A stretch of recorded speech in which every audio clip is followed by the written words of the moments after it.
ನಮಸ್ತೆ ಎಲ್ರಿಗೂ, welcome to Soumya's kitchen. ಇದೇನು ನೋಡ್ತಾ ಇದ್ದೀರಲ್ವಾ, ದೋಸೆ ಯಾರಿಗೆ ಗೊತ್ತಿಲ್ಲ, ಎಲ್ರಿಗೂ ಗೊತ್ತಲ್ವಾ. ಸೊ ಇವತ್ತಿನ ವಿಡಿಯೋದಲ್ಲಿ ನಾನು ಉದ್ದಿನಬೇಳೆ ಇರಲಾರ್ದಂಗೆ ದೋಸೆ ಹೇಗೆ ಮಾಡೋದು ಅಂತ ತೋರಿಸ್ಕೊಡ್ತಾ ಇದ್ದೀನಿ. ಉದ್ದಿನಬೇಳೆ ಇರಲಾರ್ದಂಗೆ ದೋಸೆ ಆಶ್ಚರ್ಯ ಆಗ್ತಿದೆಯಾ? ಬನ್ನಿ ಹೇಗೆ ಮಾಡೋದು ನೋಡೋಣ.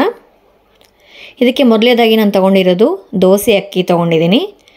ನೀವು ನಾರ್ಮಲಾಗಿ ರೇಷನ್ ಅಕ್ಕಿ ಸಿಕ್ಕರೆ ರೇಷನ್ ಅಕ್ಕಿ ಕೂಡ ತೊಗೋಬೋದು. ಹಾಗೆ ಇಲ್ಲಿ ಮೀಡಿಯಮ್ ಅವಲಕ್ಕಿ, ನಾನು ಇದು ಆಲ್ರೆಡಿ ನೆನೆಸಿಟ್ಕೊಂಡಿದ್ದೀನಿ. ಮೀಡಿಯಮ್ ಅವಲಕ್ಕಿ ತೊಗೊಂಡಿದ್ದೀನಿ. ಆ್ಯಂಡ್ ರೇಷಿಯೋಗೆ ಬಂದರೆ ನೋಡಿ, ಇಲ್ಲಿ ನೋಡ್ತಾ ಇದ್ರಲ್ಲ, ಈ ಕಪ್ಪಿಂದ 4 ಕಪ್ ಅಕ್ಕಿ ತೊಗೊಂಡಿದ್ದೀನಿ. ಅದೇ 4 ಕಪ್ಪಲ್ಲಿ ಅವಲಕ್ಕಿ ತೊಗೊಂಡಿದ್ದೀನಿ. ಸೊ ಅವಲಕ್ಕಿ ನೆನೆಸ್ಕೊಂಡಿದ್ದೀನಿ. ಸೊ 4 ಅಕ್ಕಿ ಮತ್ತು ಅವಲಕ್ಕಿ. ಈಗ ಫಸ್ಟ್ ಇದನ್ನು ತೊಳ್ಕೊಂಡ್ಬಿಡೋಣ. ಅಕ್ಕಿನ ನೋಡಿ, ಈಗ ನೀಟಾಗಿ ತೊಳ್ಕೊಂಬಂದಿದ್ದೀನಿ 2-3 ಸತಿ. ಅಂದರೆ ನೀರೆಲ್ಲ ಬೆಳ್ಳದ ಅಂಶ ಎಲ್ಲ ಹೋಗಿರಬೇಕು, ಪ್ಲೇನ್ ವಾಟರ್ ಕಾಣಿಸ್ಬೇಕು.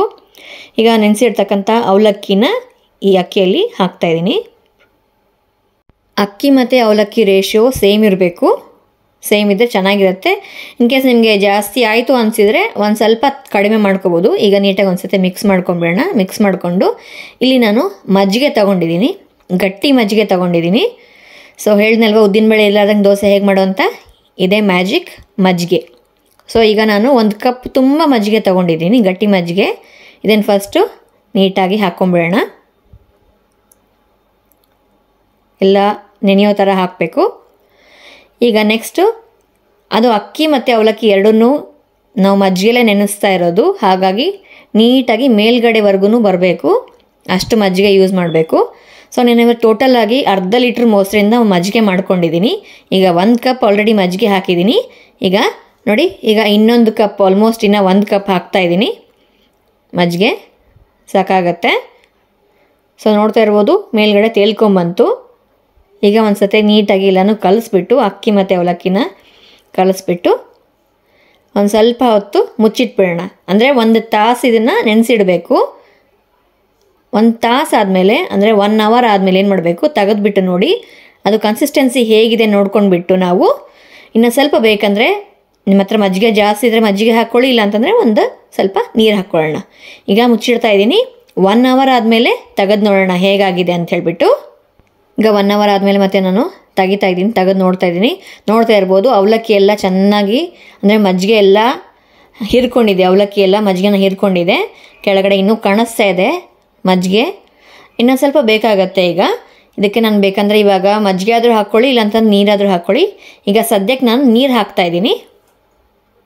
ಆ್ಯಂಡ್ ಮಜ್ಜಿಗೆಗೆ ಬಂದರೆ ತುಂಬ ಹುಳಿ ಮಜ್ಜಿಗೆ ತೊಗೋಬೇಡಿ, ಹಾಗೆ ತುಂಬ ಸಿಹಿ ಮಜ್ಜಿಗೆನೂ ಇಲ್ಲ, ಮಧ್ಯದಲ್ಲಿರಬೇಕು. ಈಗ ಯೂಶ್ವಲಿ ಮನೇಲಿ ಬೆಣ್ಣೆ ತೆಗೆದ್ರೆ ನಮಗೆ ಮಜ್ಜಿಗೆ ಉಳಿಯುತ್ತಲ್ವಾ. ಸೊ ಅದಿದ್ದಾಗ ಮಜ್ಜಿಗೆನ ಏನು ಮಾಡಬೇಕು ಅಂದಾಗ ಈ ಥರ ದೋಸೆ ಮಾಡ್ಕೊತೀನಿ, ತುಂಬ ಚೆನ್ನಾಗಿರುತ್ತೆ. ಈಗ ಕನ್ಸಿಸ್ಟೆನ್ಸಿ ಇಷ್ಟಿದೆ, ಸಾಕಾಗತ್ತೆ. ಈಗ ಮತ್ತೆ ಮುಚ್ಚಿಟ್ಬಿಡೋಣ. ಈಗ ಟೋಟಲ್ಲಾಗಿ 4 ಅವರ್ ನೆನಿಬೇಕಿದು. 4 ಅವರ್ ನೆಂದರೆ ಸಾಕು.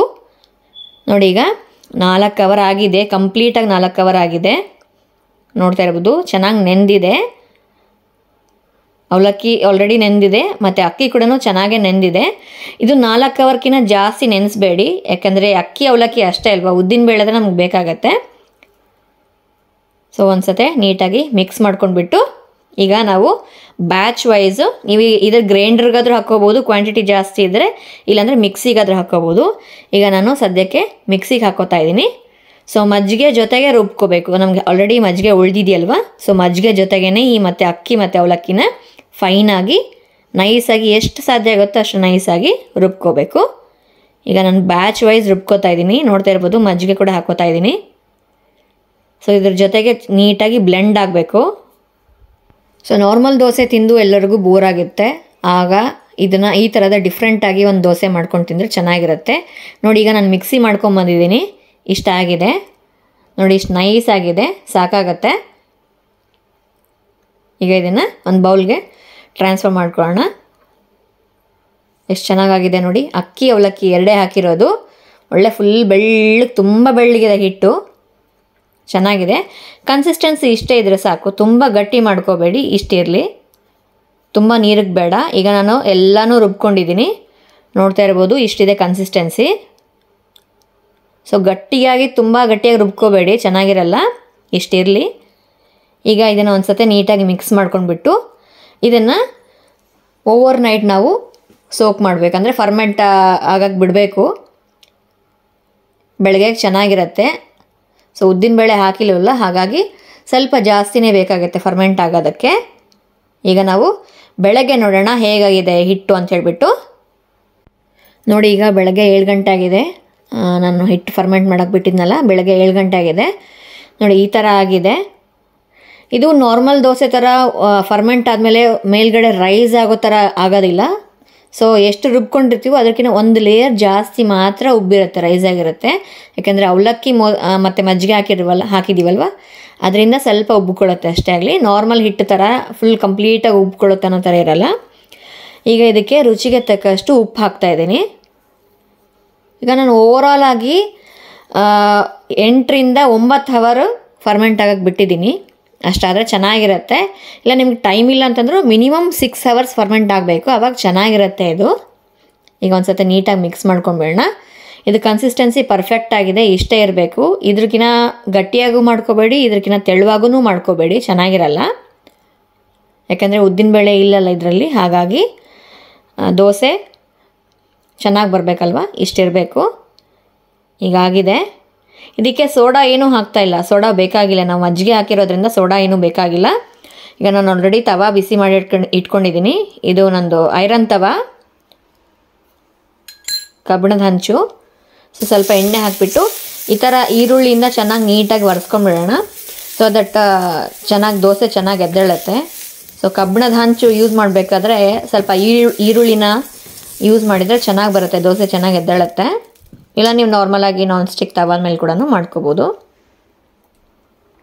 ಸೊ ಈಗ ನೀಟಾಗಿ ದೋಸೆನ ಹಾಕೋಣ. ಇದು ನಾರ್ಮಲಾಗಿ ನಾವು ದೋಸೆನ ಹೇಗೆ ಕಂಪ್ಲೀಟಾಗಿ ತೀಡ್ತೀವಲ್ವ ಹಂಚಿನ ಮೇಲೆ, ಆ ಥರ ತೀಡಬಾರ್ದು, ಲೈಟಾಗಿ ತೀಡಬೇಕಷ್ಟೇ. ಅಂದರೆ ನಾರ್ಮಲ್ ದೋಸೆಗಿನ್ನ ಒಂದು ಸ್ವಲ್ಪ ಲೇಯರ್ ಒಂದು ಸ್ವಲ್ಪ ದಪ್ಪ ಇರಬೇಕು. ಯಾಕಂದರೆ ಉದ್ದಿನಬೇಳೆದು ಅಲ್ವಲ್ಲ, ಹಾಗಾಗಿ ಅಂದರೆ ಏನು ಹರಿದೋಗೋ ಚಾನ್ಸಸ್ ಏನು ಇರಲ್ಲ, ಬಟ್ ಆದ್ರೂ ಅಷ್ಟು ಪರ್ಫೆಕ್ಟಾಗಿ ಬರಲ್ಲ. ಹಾಗಾಗಿ ಒಂಥರ ಸೆಟ್ ದೋಸೆ ಅಥವಾ ಸೆಟ್ ದೋಸೆಗಿನ್ನ ಇನ್ನೂ ಸ್ವಲ್ಪ ತೆಳುವಾಗಿ ಮಾಡ್ಕೋಬೋದು. ಸೊ ಕ್ರಿಸ್ಪಿಯಾಗಿ ಬರಲ್ಲ ಇದು ದೋಸೆ. ನಾರ್ಮಲ್ ಬಂದ್ ದೋಸೆ ಅಥವಾ ಸೆಟ್ ದೋಸೆ ಹೇಗೆ ಮಾಡ್ಕೊತೀವಲ್ವ ಆ ಥರ ಬರುತ್ತೆ. ನೋಡಿ ಗುಳ್ಳೆಗಳು ಎಷ್ಟು ಚೆನ್ನಾಗಿ ಬಂದಿದೆ. ನಾವು ಉದ್ದಿನಬೇಳೆ ಹಾಕದೇ ಇದ್ರೂ ಕೂಡ ಗುಳ್ಳೆಗಳು ಎಷ್ಟು ಚೆನ್ನಾಗಿ ಬಂದಿದೆ. ಸೊ ಇದೆಲ್ಲ ಮಜ್ಜಿಗೆ ಮತ್ತು ಅವಲಕ್ಕಿದ ಎಫೆಕ್ಟು ಈ ಥರ ಬರೋದಕ್ಕೆ. ಆಮೇಲೆ ಇದಕ್ಕೆ ಬೇಕಂದರೆ ನೀವು ಒಂದು ಅರ್ಧ ಚಮಚದಷ್ಟು ಸಕ್ಕರೆ ಹಾಕೋಬೋದು, ಒಳ್ಳೆ ಕಲರ್ ಬರುತ್ತೆ. ಈಗ ಆಗಿದೆ, ನೋಡ್ತಾ ಇರ್ಬೋದು. ಈಗ ಇದನ್ನು ತಿರುಗಿಸ್ಕೊಳ್ಳೋಣ. ನೋಡಿ ಎಷ್ಟು ಚೆನ್ನಾಗಾಗಿದೆ. ನಮಗೆ ಹೋಟೆಲಲ್ಲಿ ಕೊಡ್ತಾರಲ್ವ ಸೆಟ್ ದೋಸೆ, ಅದೇ ಥರನೇ ಇದೆ. ಚೆನ್ನಾಗಿರುತ್ತೆ. ಘಮ ಮಾತ್ರ ಒಳ್ಳೆ ಘಮ ಬರುತ್ತೆ. ಇದು ಮಜ್ಜಿಗೆ ಹಾಕಿ ರುಬ್ಕೊಂಡಿರ್ತೀವಲ್ವ, ಒಳ್ಳೆ ಘಮ ಬರುತ್ತೆ. ಇನ್ನೂ ಆಗಲೇ ಹೇಳ್ದಾಗೆ ಬೆಣ್ಣೆ ತೆಗೆದು ಮಜ್ಜಿಗೆ ಏನಾದರೂ ನಿಮ್ಗೆ ಉಳಿದಿದ್ರೆ ಅದರಲ್ಲಿ ಮಾಡಿದರೆ ಇನ್ನೂ ತುಂಬ ಚೆನ್ನಾಗಿರುತ್ತೆ. ಸೊ ನೋಡ್ತಾ ಇದ್ರಲ್ಲ, ಈ ಕಡೆ ಕೂಡ ಚೆನ್ನಾಗಾಗಿದೆ ದೋಸೆ. ನೋಡಿ ಹೋಟೆಲಲ್ಲಿ ಕೊಡೋವಂಥ ದೋಸೆ ಥರನೇ ಆಗಿದೆ. ಸೊ ಈಗ ನಾನು ಇನ್ನು ಮಿಕ್ಕಿದ್ದೊಂದು 3-4 ದೋಸೆ ಮಾಡ್ಕೊಂಡು ಬಿಡ್ತೀನಿ. ಈಗ ನೋಡಿ ಇನ್ನೊಂದು ದೋಸೆ ಹಾಕಿದ್ದೀನಿ. ಸೊ ಬೆಳಗ್ಗೆ ಮಕ್ಳಿಗೆ ತಿಂಡಿಗಂತ ಮಾಡ್ತಾ ಇರೋದು. ತುಂಬ ಚೆನ್ನಾಗಿದೆ, ಮಕ್ಕಳು ಇಷ್ಟಪಡ್ತಾರೆ. ದೋಸೆ ಅಂದರೆ ಫಸ್ಟ್ ಆಫ್ ಆಲ್ ಮಕ್ಕಳು ದೋಸೆ ಅಂದರೆ ತುಂಬಾ ಇಷ್ಟಪಡ್ತಾರೆ. ಆದರೆ ಈ ಥರ ಮೆತ್ತಿಗೆ ಮೃದುವಾಗಿ ಹತ್ತಿ ಥರ ಇರುತ್ತೆ ಈ ದೋಸೆ. ಒಂದು ಸಲ ಟ್ರೈ ಮಾಡಿ. ಜಾಸ್ತಿ ಇಂಗ್ರೀಡಿಯೆಂಟ್ಸ್ ಬೇಕಾಗಿಲ್ಲ ಇದಕ್ಕೆ. ಕೆಲವರೆಲ್ಲ ದೋಸೆಗಳಂದರೆ ಕಡಲೆಬೇಳೆ, ಮೆಂತ್ಯ, ಅದು ಇದು ಅಂತೆಲ್ಲ ಹಾಕ್ತಾರಲ್ಲ, ಇದು ಸಿಂಪಲ್. ಈಗ ಇದು ಒಂದು ಲಿಡ್ ಕ್ಲೋಸ್ ಮಾಡ್ತಾಯಿದ್ದೀನಿ. ನೀವು ಬೇಕಂದರೆ ಹಾಕ್ಕೋಬೋದು, ಇಲ್ಲಾಂದರೆ ಇಲ್ಲ. ಈಗ ನೋಡ್ತಾ ಇದ್ರಲ್ವ, ಸೊ ಆಗಲೇ ಹೇಳ್ದಾಗೆ ಇದು ಅಷ್ಟು ತೆಳುವಾಗಿ ಬರಲ್ಲ ದೋಸೆ. ನೋಡಿ ನಿಧಾನವಾಗಿ ತಕ್ಕೋಬೇಕು. ಸೊ ಅವಲಕ್ಕಿ ಮತ್ತು ಮೊಸರು ಮಜ್ಜಿಗೆ ಹಾಕಿರ್ತೀವಲ್ವ, ತುಂಬ ಮೃದು ಅಂದರೆ ತುಂಬ ಮೃದುವಾಗಿರುತ್ತೆ, ತುಂಬ ಸಾಫ್ಟಾಗಿರುತ್ತೆ ದೋಸೆ ಇದು. ಸೊ ಹಂಚ ಮೇಲಿಂದ ತಕ್ಕೋಬೇಕಾದ್ರೆ ಕೂಡ ಸ್ವಲ್ಪ ಸೂಕ್ಷ್ಮವಾಗೇ ತಕ್ಕೋಬೇಕು. ಈಗ ಟೋಟಲಾಗಿ ನಾನು 4 ದೋಸೆ ಹಾಕಿದ್ದೀನಿ. ನೋಡ್ತಾ ಇದ್ರಲ್ಲ, ನಮ್ಮ ಮಜ್ಜಿಗೆ ದೋಸೆ, ಮೃದುವಾದ ಮಜ್ಜಿಗೆ ದೋಸೆ ರೆಡಿಯಾಗಿದೆ. ತುಂಬ ಚೆನ್ನಾಗಿದೆ, ನೋಡ್ತಾ ಇರ್ಬೋದು. ನಾನು ಹಾಕಿಟ್ಟು ಆವಾಗಲೇ 5 ನಿಮಿಷದ ಮೇಲೆ ಆಯಿತು. ಹೇಗಿದೆಯೋ ಹಾಗೇ ಇದೆ ನೋಡಿ. ಮಡಿಸ್ತಾ ಇದ್ದರೆ ಒಳ್ಳೆ ಹೂ ಬಂದಂಗೆ ಬಂದಿದೆ ದೋಸೆ, ತುಂಬ ಮೆತ್ತಿಗಿದೆ. ಇದಕ್ಕೆ ಒಂದು ಒಳ್ಳೆ ಕೊಬ್ಬರಿ ಚಟ್ನಿ ಅಥವಾ ಚಟ್ನಿನೂ ಬೇಕಾಗಿಲ್ಲ, ಮನೇಲಿ ಚಟ್ನಿ ಪುಡಿಗಳು ಇರ್ತಾವಲ್ಲ, ಚಟ್ನಿ ಪುಡಿ, ಕಡಲೆ ಪುಡಿ ಏನೇ ಇರುತ್ತಲ್ವ ಅದನ್ನು ಹಾಕ್ಕೊಂಡು ತಿಂದರೆ ಆಹಾ ಸೂಪರಾಗಿರುತ್ತೆ. ನೋಡ್ತಾ ಇರ್ಬೋದು. ಈಗ ನಾನು ಒಂದು ಮುರಿದು ತೋರಿಸ್ತೀನಿ ನೋಡಿ ನಿಮ್ಗೆ ಹೇಗಿರುತ್ತೆ ಅಂತ ಹೇಳ್ಬಿಟ್ಟು.